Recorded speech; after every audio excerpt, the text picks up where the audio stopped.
महाराजा विक्रमादित्य प्रायः अपने देश की आंतरिक दशा जानने के लिए वेश बदलकर पैदल घूमने जाया करते थे। एक दिन घूमते घूमते एक नगर में पहुंचे। वहां का रास्ता उन्हें मालूम न था। राजा रास्ता पूछने के लिए किसी व्यक्ति की तलाश में आगे बढ़े।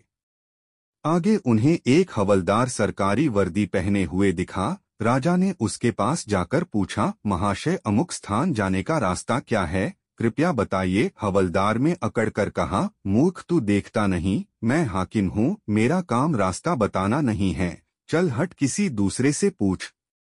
राजा ने नम्रता से पूछा, महोदय, यदि सरकारी आदमी भी किसी यात्री को रास्ता बता दे तो कोई हर्ज तो नहीं है।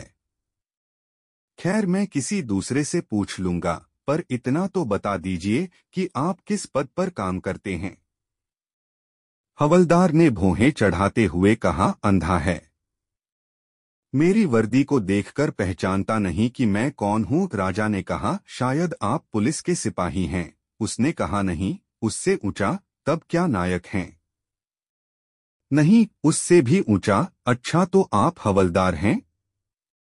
हवलदार ने कहा, अब तू जान गया कि मैं कौन हूँ, पर यह तो बता, इतनी पूछताछ करने का तेरा क्या मतलब, और तू कौन है? राजा ने कहा, मैं भी सरकारी आदमी हूँ। सिपाही की ऐंठ कुछ कम हुई। उसने पूछा, क्या तुम नायक हो?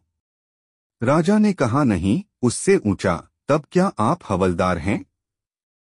नहीं, उससे भी ऊंचा। तो क्या दरोगा है? उससे भी ऊंचा। हवालदार ने कहा, तो क्या आप कप्तान हैं? राजा ने कहा, नहीं, उससे भी ऊंचा। सूबेदार जी हैं? नहीं, उससे भी ऊंचा। अब तो हवलदार घबराने लगा। उसने पूछा, तब आप मंत्री जी हैं?